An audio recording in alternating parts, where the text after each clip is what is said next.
Hello everyone, સ્વાગત છે આપ સૌનું ટાર્ગેટ જીપીએસસી યુટ્યુબ ચેનલમાં. હું હર્ષલ જૈન સર આપનું હાર્દિક સ્વાગત કરું છું. મિત્રો, મહાજન પદ અને તેની વ્યવસ્થા, આ ટોપિક ઉપર આજે આપણે ચર્ચા કરવી છે. આના પહેલા આપણે ભક્તિ આંદોલન અને સૂફી આંદોલન વિશે ચર્ચા કરી ગયા હતા. હવે આપણે ટોપિકમાં શિફ્ટ થઈએ છીએ. જો આપ લોકોએ હજુ સુધી આપણી આ સિરીઝના લેક્ચર નથી જોયા તો જોઈ લીધું. સીસી, તલાટી, કોન્સ્ટેબલ, પીએસઆઈ, કોઈ પણ વર્ગ 1 થી લઈને વર્ગ 3 ની કોઈ પણ પરીક્ષા છે, વર્ગ 4 ની કોઈ પણ પરીક્ષા છે, આપણું આ સેશન મોસ્ટ ઇમ્પોર્ટન્ટ રહેશે. આપણે ભારતનો ઇતિહાસ અને ભારતનું બંધારણ તમને કરાવી રહ્યા છે, તો ખાસ આપણી આ સિરીઝમાં જોડાયેલા રહો. મહાજન પદ્ધતિની વ્યવસ્થા. મારું નામ હર્ષલ જૈન અને 7 વર્ષ કરતાં વધુ ટીચિંગ એક્સપિરિયન્સ આ ફિલ્ડની અંદર છે. આ સ્ટેટ કદાચ નથી બદલાઈ, વાંધો નહીં, એ બદલી કાઢીશું, બરાબર. અને 5.5 વર્ષ કરતાં વધુ teaching experience reasoning, constitution, art and culture of ગુજરાતમાં છે. અમારું ક્લિયરન્સ અને ક્વોલિફિકેશન છે, તમે જોઈ શકો છો અહીંયા. મહાજન પદ અને જે એક્ઝામિનેશન અહીંયા નીચે આપેલી છે તે બધી એક્ઝામિનેશનમાં પોતે ક્લિયર કરી છે, જે મને બહોળો અનુભવ મારો છે એમાં, રાઈટ. મહાજન પદની અંદર પ્રસ્તાવના ભણીશું, સાથે ગણતંત્ર, રાજતંત્ર, મહાજન પદ ઉદ્ભવ થવાના કારણો, પછી 16 મહાજન પદ શું કહે છે એની વાત, બરાબર. અને 16 મહાજન પદ ઊંડાણપૂર્વક, મતલબ જેટલા પણ મહાજન પદ છે દરેકની આપણે ડિટેલ્સમાં ચર્ચા કરીશું, આખી, રાઈટ. ચલો, તમે જોઈ શકો છો અહીંયા આખી વાતો અહીંયા. ઓકે, મહાજન પદની વ્યવસ્થા. હવે આપણે પ્રસ્તાવનામાં જઈએ. ઈસવીસન પૂર્વે 650 થી લઈને ઈસવીસન પૂર્વે 325 વચ્ચે પૂર્વી ઉત્તર પ્રદેશ અને પશ્ચિમ બિહારમાં વિકાસના કારણે ઋગ્વેદિક વસાહતોમાં પ્રત્યે એક રાજ્ય મેળવવાની લાલસા જાગી અને એકબીજા પ્રત્યે ખેંચતાણ વધવા માંડી. માટે 16 અલગ અલગ મહાજન પદો રચાયા. જો અહીંયા કેવું હોય કે કોઈ પણ વ્યક્તિ હોય તેની મહત્વાકાંક્ષા ઊંચી જ હોય, એની જોડે પાવર હોય ને, શક્તિ હોય, તો એ પેલી શક્તિ હોય તેને લાલચ પણ જાગી જોડે. ભાઈ, મારે આટલું બધું રાજ્ય મારું નાનું છે તો આને બહુ લાંબુ ફેલાવવાનું છે, તો આપણે હવે એક રાજાઓ છે એની સાથે લડવા માંડીએ અને એમના જે રાજ્યો છે ભેગા કરીને આપણે જીતી જઈએ, કિંગ બની જાય, આપણે આખા ભારતના ચક્રવર્તી બની જઈએ. બૌદ્ધ ગ્રંથ અંગુત્તર નિકાય શું કહે છે? તો બૌદ્ધ ગ્રંથ અંગુત્તર નિકાયમાં પ્રથમ વખત 16 મહાજન પદોની ચર્ચા જોવા મળે છે. જૈન ગ્રંથ ભગવતી સૂત્ર જે છે એમાં પણ 16 મહાજન પદની ઉલ્લેખ જોવા મળે. તો આ બૌદ્ધ ધર્મ અને જૈન ધર્મના બંને ગ્રંથો તમને બાય હર્ટ થઈ જવો જોઈએ. આમાં તમારે કોઈ પણ ક્વેરી ના આવવું જોઈએ, બરાબર. આમાં વજીસંઘ ઉપર મગધના આક્રમણનું વર્ણન જોવા મળે છે. વજીસંઘ ઉપર મગધ જે છે ને એ અવારનવાર છે તે આક્રમણ કરતું હતું, રાઈટ. હવે ભારતમાં આવેલા મહાજન પદોની જ્યારે વાત કરતા હોય તો મહાજન પદોની માહિતી શ્રીલંકામાંથી મળેલા બૌદ્ધ પાલી ભાષામાં લખાયેલ ગ્રંથ અંગુત્તર નિકાયમાંથી પણ મળે છે. જો અંગુત્તર નિકાય, જૈન ગ્રંથ ભગવતી સૂત્રમાં માલવ કચ્છ, જે કચ્છ છે આજનું બંગાળમાં, પુંડ છે એ ભાઈ પાગ, લાગા બંગાળમાં રાધા અને મોલી એટલે મલનો સમાવેશ થાય છે. 16 મહાજન પદની જો વાત કરીએ ને આપણે, તો ભાઈ ગણતંત્ર અને રાજતંત્ર એમ બે ભાગમાં વિભાજિત કરવામાં આવતું હતું. ઓકે, પ્રસ્તાવના પોઈન્ટ ઓફ વ્યૂ તમને ક્લિયર હોવું જોઈએ. હવે વાત કરીએ છીએ આપણે 16 મહાજન પદ વિશે, જેમાં આપણે પહેલા ગણતંત્રની વાત કરીશું, પછી આપણે રાજ્યતંત્રની વાત કરીશું. ગણતંત્રમાં વર્ણ વ્યવસ્થાની ઉપેક્ષા કરવામાં આવતી, મતલબ વર્ણ વ્યવસ્થાને એટલું કોઈ સ્થાન નહીં, રાઈટ. વર્ણ વ્યવસ્થાને એટલું કોઈ સ્થાન નહીં, જેને મુખ્યત્વે બે ભાગમાં વહેંચવામાં આવે છે, શાસક વર્ગ અને શ્રમિક વર્ગ. જૈન અને બૌદ્ધ ધર્મનો પ્રભાવ વિશેષ જોવા મળ્યા. ગણતંત્રમાં એક કુળમાં સમૂહની સભા જે છે એ જોવા મળે, જેમાં ખાસ પસંદ કરેલા પરિવારના લોકોનો સમાવેશ થાય છે, રાઈટ. અને અન્ય સમુદાયને તેમાં સમાવેશ કરવામાં નહોતો આવતો. સમજાય મારી વાત અહીંયા? ગણતંત્રની અંદર શું હોય? એક કુળના સમૂહની સભા જોવા મળે, જેમાં ખાસ પસંદ કરેલા પરિવારના લોકોનો સમાવેશ કરવામાં આવતો હતો, રાઈટ. ખાસ પસંદ કરેલા પરિવારના લોકોનો સમાવેશ કરવાનો, જ્યારે જે બધા મળીને શું કરે? શાસન કરતા હતા. અન્ય સમુદાયને તેમાં સમાવેશ કરવામાં આવે નહીં. મતલબ આપણી રાજ્યસભા કેવી હોય કે જેની અંદર ભાઈ જે એકદમ હોશિયાર લોકો જે હોય, બરાબર, એવા લોકોને પસંદ કરવામાં આવે છે, જેમ કલા, વિજ્ઞાન, સાહિત્ય, સમાજ સેવા, રાઈટ, એવા લોકોને. તો અહીંયા પણ આ ગણતંત્રની અંદર એવી સુવિધા જોવા મળે છે આપણને. સાથે જો વાત કરીએ આપણે આગળ તરફ, વરિષ્ઠ અને ખાસ નાગરિકોને ગણ પરિષદમાં મહત્વનું સ્થાન આપવામાં આવતું હતું, જે મહત્વના નીતિગત નિર્ણયો લેતા હતા, બરાબર, મહત્વના નીતિગત નિર્ણય લેતા હતા. ગણરાજ્યમાં બ્રાહ્મણોનું એટલું મહત્વ આપવામાં આવ્યું નહોતું, ગણની ભૂમિ ઉપર કુળનો અધિકાર હતો, જ્યારે શ્રમિક ખેતી કાર્ય કરતો હતો. ગણતંત્ર ધરાવતા મહાજન પદમાં અસાકા, મલ અને વજ્જી આ ત્રણ છે તે ભાઈ ગણતંત્ર ધરાવતા મહાજન પદ છે. રાઈટ, આટલે સુધી બધાને ક્લિયર છે? પછી આપણે આગળ વધી. ચલો ભાઈ, રેડી? આઈ હોપ તમને બધાને ક્લિયર હશે. ગણતંત્રની વાત આપણે અહીંયા કરી ગયા. હવે આપણે જઈ રહ્યા છે રાજતંત્ર ઉપર. બરાબર? રાજતંત્ર જે છે એમાં સંપૂર્ણ સત્તા શાસકની રહેતી હતી. મતલબ રાજ એટલે એના પરથી ખબર પડી કે ભાઈ રાજા ઉપર જ બધું રહેતું હશે. એમાં રાજાનું પદ વંશ પરંપરાનુગત હોય.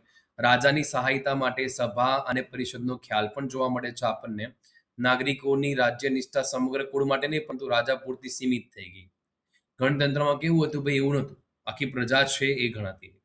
સત્તાના અધિકાર માટે શાસક સંપૂર્ણ વૈદિક અનુષ્ઠાનો પર નિર્ભર રહેતો. એટલે ભાઈ બ્રાહ્મણ અને ક્ષત્રિયોને જબરદસ્ત એવું અહીંયા સ્થાન મળ્યું છે રાજતંત્રની અંદર. રાઈટ? ભૂમિ ઉપર સામાન્ય પરિવારનો પણ અધિકાર હતો અને શાસકને 1/6 જેટલો કર પ્રજાએ આપવો પડતો હતો. રાજતંત્ર ધરાવતા મહાજન પદની વાત કરવામાં આવે તો ભાઈ ગાંધાર, કંબોજ, કાશી, વત્સ, અવંતી, ચેદી, કુરુ, પાંચાલ, મત્સ્ય, અંગ, કોસલ, મગધ અને સુરસેન.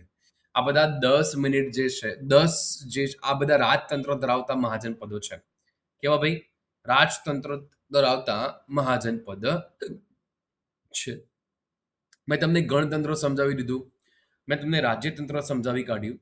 હવે મહાજન પદ ઉત્પન્ન કેમ થયા એ પણ રીઝન આપણે જાણવું જોઈએ. કારણ કે જો મહાજન પદ ઉત્પન્ન થયા એનું રીઝન ખબર ના હોય તો કોઈ મિનિંગ જ નથી નીકળતો. હવેથી આપણા જે લેક્ચર્સ જે છે મંડેથી, બરાબર, એ આપણે 15 મિનિટ, 15 થી 20 મિનિટના લેક્ચર હશે. હવે 10 મિનિટના નહીં, 15 થી 20 મિનિટના આપણે લેક્ચર રહેશે. હવેથી જે આપણે મંડેથી લેક્ચર આવશે તે રહે. અત્યારે શુક્ર શનિવાર છે, એમાં 10-10 મિનિટના વિડીયો તમારી માટે આવશે. મહાજન પદનો ઉદય થવાના કારણો: નવા કૃષિના સાધનો આવી ગયા, ઓજારોએ ખેડૂતોને જંગલો સાફ કરવા, ખેતીલાયક જમીન વધારવા અને સારા પ્રમાણમાં વધારાનું ઉત્પાદન કરવાનું સક્ષમ બનાવ્યું. તે માત્ર શાસક વર્ગની જરૂરિયાત પૂરી કરી શકતી નથી, પરંતુ ગંગાના મેદાનમાં ચંપા, રાજગૃહ, અયોધ્યા, કૌશાંબી, કાશી જેવા વગેરે અસંખ્ય નગરને ટેકો પણ આપે છે. કૃષિ વિસ્તરણને કારણે શું થયું ભાઈ? વસ્તીમાં પણ વધારો થયો. શું થયો ભાઈ? વસ્તીમાં પણ વધારો થયો છે, આપણને જોવા મળે છે તે વસ્તુ. ઓકે, પછી આપણે વાત કરીએ આગળ તરફ. મહાજન પદ ઉદ્ભવ થવાના કારણોમાં તો ભાઈ શહેરી કેન્દ્રના દેખાવના કારણે વિવિધ સામાજિક જૂથો જેમ કે ગાપતિ, વેપારી, વસાતીઓ વગેરેનો ઉદ્ભવ થયો, જેઓ વિવિધ વ્યવસાય અને બહુવિધ પ્રવૃત્તિઓને અનુસરતા હતા.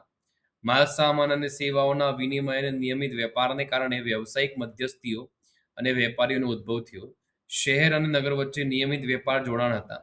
ઢોરને હવે સંપત્તિની મોટી તાકાત માનવામાં આવતી નથી. પહેલા ભાઈ ઢોર છે તેને સંપત્તિની મોટી તાકાત માનવામાં આવતી હતી, પણ હવે ભાઈ ઢોરને સંપત્તિની મોટી તાકાત માનવામાં આવે નહીં. રાઈટ?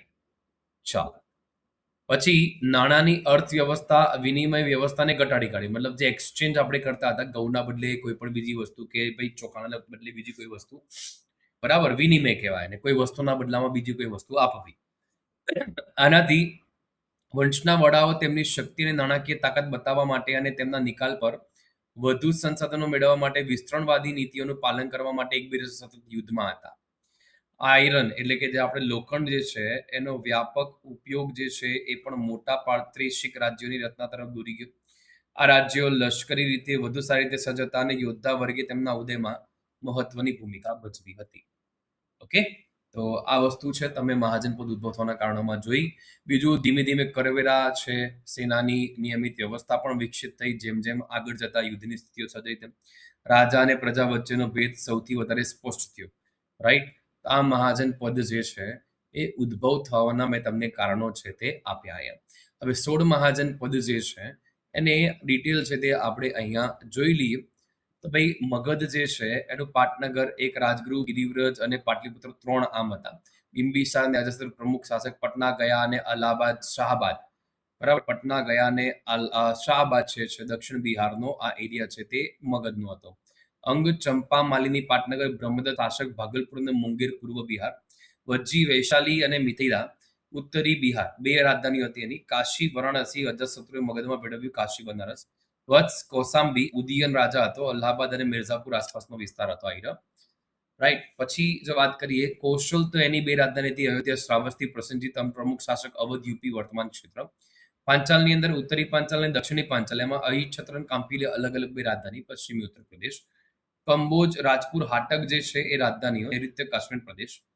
મલ્લ, કુશીનારા, પાવા, બરાબર, તો દેવરિયા, ગોરખપુર, કુશીનગર પ્રદેશ છે, રાઈટ. ગાંધાર, તક્ષશિલા, પુષ્કળ, સારીન શાસક પાકિસ્તાનના રાવલપિંડી અને પેશાવર અફઘાનિસ્તાનના પૂર્વ ક્ષેત્ર. અશ્મક, પેઠણ, નર્મદા અને ગોદાવરી નદી વચ્ચેનો પ્રદેશ. મત્સ્ય, વિરાટનગર, વિરાટ, અલવર, ભરતપુર, જયપુર. પુષ્કુરુ, હસ્તિનાપુર, ઇન્દ્રપ્રસ્થ, દિલ્હી, હરિયાણા, મેરઠના પ્રદેશ. સુરસેન, મથુરા, અવંતી પુત્ર મથુરાનો જે પ્રદેશ છે તે આની અંદર આવતો હતો. ઓકે. અને લાસ્ટમાં ચેદી, ચેદીની શક્તિવતી અથવા સૌથી મોટી પાટનગર કહેવાય. શિશુપાલ શાસક, બુંદેલખંડ ક્ષેત્ર. અવંતીની અંદર ઉત્તરી દક્ષિણી અવંતી છે, એમાં બે રાજધાની, ઉજ્જૈની, મહિષ્મતી. ચંડ પ્રદ્યોત છે, શિશુનાગે આને મગધમાં મેળવી લીધું હતું, અને માળવા વર્તમાન ક્ષેત્રમાં આવશે. ઓકે. તો આપણે ભાઈ 16 મહાજન પદ છે એની ચોટમાં ડિટેલ ભણી ગયા. હવે નેક્સ્ટ ક્લાસથી આપણે ડિટેલની અંદર દરેકે દરેક મહાજન પદની ચર્ચા કરીશું. આઈ હોપ તમને બધા મિત્રોને ક્લિયર હશે એવી આશા રાખીએ છીએ. વધુમાં વધુ મિત્રો શેર કરો, આપણી યુટ્યુબ ચેનલને સબસ્ક્રાઇબ કરો, આપણી એપ્લિકેશન સરળ પાઠશાલાને તમે ડાઉનલોડ કરો, બરાબર. અને ફેનકોલ એપ્લિકેશન ડાઉનલોડ કરો. લિંક ડિસ્ક્રિપ્શનમાં આપી, તમારા તમામ પ્રકારના મૂંઝવણ દૂર થશે. તો સરળ Pathshala application link, Telegram channel link અને અમારી ફેનકોલ એપ્લિકેશન લિંક છે, લિંકમાં તમારા લાઈવ કમેન્ટ બોક્સમાં અને ડિસ્ક્રિપ્શન બોક્સમાં આપી દીધી, તમે જાઓ, ડાઉનલોડ કરો. તમારા જે પણ ક્વેરી હશે અમે વિડીયો કોલ થકી ફ્રી ઓફ કોસ્ટ તમને પૂરા કરાવીશું. તમારી પાસે કોઈ ચાર્જ નહીં લઈએ. મળીએ નેક્સ્ટ ક્લાસમાં. જય હિન્દ, જય ભારત, જય જય ગરવી Gujarat. Take care, bye. Next ક્લાસમાં મળીશું. જય શ્રી શ્યામ. Thank you for watching this video. Subscribe, share, and like.